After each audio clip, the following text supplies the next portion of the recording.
Holidays-nale, adu namma GT Holidays da. GT Holidays, South India's #1 travel brand. You know you are special when you're with GT Holidays. கூட்டணி வந்து அதிமுக தலைமையில தான் கூட்டணி விஜய்க்கு அது கூட தெரியல, வெளியே நான் வந்தா தானே நாட்டு நடப்பு தெரியும் அப்படின்னு சொல்லி. அதாவது உங்க எல்லாருக்கும் தெரியும் இந்த கூட்டணிகளை யார் அமைத்தார் என்று. இந்த ஒவ்வொரு கூட்டணி அமைக்கிறதுனா ஒரு கூட்டணியில 10 பேர் இருக்காங்க, ஒவ்வொரு கட்சி தலைவர்கள் இருக்காங்க. அந்த கட்சி தலைவர்கள் எல்லாம் யார் முன்னாடி போய் சேர்ந்தார்கள் என்பது எங்களுக்கு தெரியும். திரு பியூஷ் கோயல் அவர் முன்னாடி ஒரு ஹோட்டல்ல போய் சேர்ந்து அங்கேயே அறிவிப்புகள் யார் வெளியிட்டா? பாரதிய ஜனதா கட்சி தான் வெளியிட்டுச்சு. சோ அவர்கள் தான் இதற்கு முன்னெடுக்கிறார்களே தவிர்த்து அதிமுகவை இதுல நாங்க எங்களுடைய பார்ட் எதுவுமே இல்லை. அதிமுகவை பின்னுக்கு தள்ளிவிட்டு முன்னெடுப்பது பாரதிய ஜனதா கட்சி தான். அது என்டிஏ கூட்டணி, பாரதிய ஜனதா தலைமையிலான கூட்டணி தான். இதுல அவர்களுக்கு உடன்பாடு எப்படி இருந்தாலும் என்ன, அவர்கள் எல்லாம் சேர்ந்து பயணிக்கணும் முடிவு பண்ண பிறகு யார் தலைமையில இருந்தா என்ன. சோ அதுல ஒன்னும் பேசுறதுக்கு எதுவும் இல்லை. இந்த கூட்டணியை முன்னெடுப்பதே பாரதிய ஜனதா கட்சி தான். எல்லா தலைவரும் அவங்கள தான் போய் சந்திச்சாங்க. யாரும் திரு எடப்பாடி அவர்களை சந்தித்து அவர் முன்னாடி யாரும் கூட்டணியை ஃபார்ம் பண்ண மாதிரி தெரியல, இல்ல அவர்களை சந்தித்து எந்த முடிவுகளையும் எடுத்த மாதிரி தெரியல. இது பாரதிய ஜனதா கட்சி அவர்கள் எடுத்த முன்னெடுப்புல நடந்தது. ஒண்ணு இல்ல, முதல் கூட்டம், அதாவது ஒரு கூட்டணி அமைத்த பிறகு முதல் கூட்டம் யார் தலைமை ஏற்கிறார்களோ அவர்கள் தானே அந்த கூட்டத்தை ஏற்பாடு செய்வார்கள். கடந்த வாரம் பிரதமர் தலைமையிலான ஒரு கூட்டம் நடந்துச்சு சென்னையில, செங்கல்பட்டுல. அதுவே பாரதிய ஜனதா தலைமையிலான அவர்கள் ஏற்பாடு செய்த கூட்டத்தில் தானே எல்லாரும் பங்கெடுத்தாங்க. அப்ப அவர்கள் தான் முன்னெடுக்கிறார்கள். அது எல்லாருக்கும் பொதுமக்களுக்குரிய ஒரு அண்டர்ஸ்டாண்டிங். அதுதான் நாங்க எல்லாரும் அங்க. அதிமுக ஊழல் கட்சின்னு சொல்லி சொல்றாரு, ஆனா அதே ஜெயலலிதா தான் ரோல் மாடலா வச்சு சொன்னாரு. இப்ப எங்களை குற்றம் சொல்றாரு விஜய். இல்ல, புரட்சி தலைவரும் சரி, புரட்சி தலைவர் அம்மாவும் சரி, திமுக எல்லா வழியிலும் ஒடுக்க பார்த்தார்கள். எல்லா வழியிலும் எப்படி ஒடுக்க பார்த்தாங்க. அம்மா மீது எவ்வளவு பொய்யான கேஸ்கள் போட்டாங்க. எல்லாம் என்ன பண்ணாங்க, அவங்கள கிட்டத்தட்ட 1 வருடம் கட்சி ஆபீஸுக்கு கூட வரவிடாமல் எப்படி ஒடுக்கினார்கள் எல்லாம் தெரியும். என்னென்ன பொய் வழக்குகள் போட்டாங்க, அது எப்படி கையாளணும்.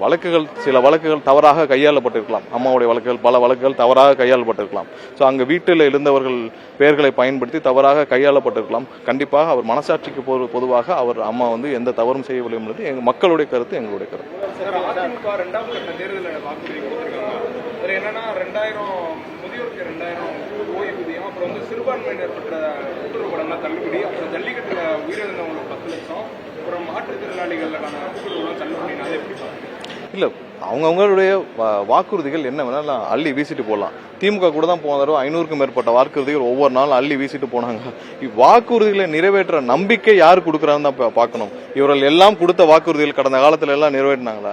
இது வரைக்கும் திமுக கொடுத்த எந்த வாக்குறுதியா நிறைவேற்றினாங்களா? அதை கேட்க போற மக்கள்கிட்ட கூட இது வரைக்கும் செவிசாய்க்கவில்லை. 4.5 வருஷம் கழிச்சு ஓய்வூதிய திட்டம்னு ஒன்று அனௌன்ஸ் பண்ணிருக்காங்க. யாராவது ஒருத்தர் சொல்லுங்க, இது பழைய ஓய்வூதிய திட்டம். நீங்க இருக்கிற ஒரு 50-100 பேர் இருக்கீங்க, உங்களுக்காவது நீங்க ஒருத்தர் சொல்லுங்க இது பழைய ஓய்வூதிய திட்டமானு.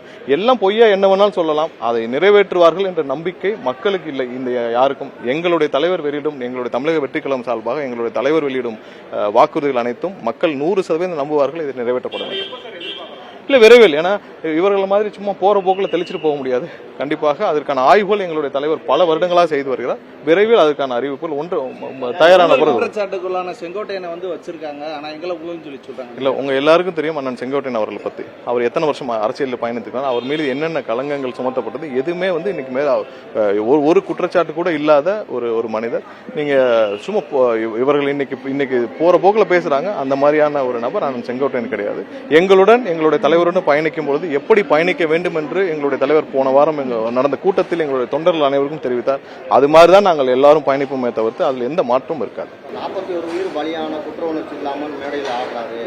அவர் வாங்கினதுல கருப்பு குறைவு வெள்ளை. யார் சொன்னாத? இல்ல, அதிமுகவில் இருக்கும் பேசுபவர்களை பற்றி நாங்கள் பேச வேண்டாம் என்று நாங்கள் அதற்கே தெளிவான விளக்கங்களை கொடுத்து விட்டோம். மக்கள்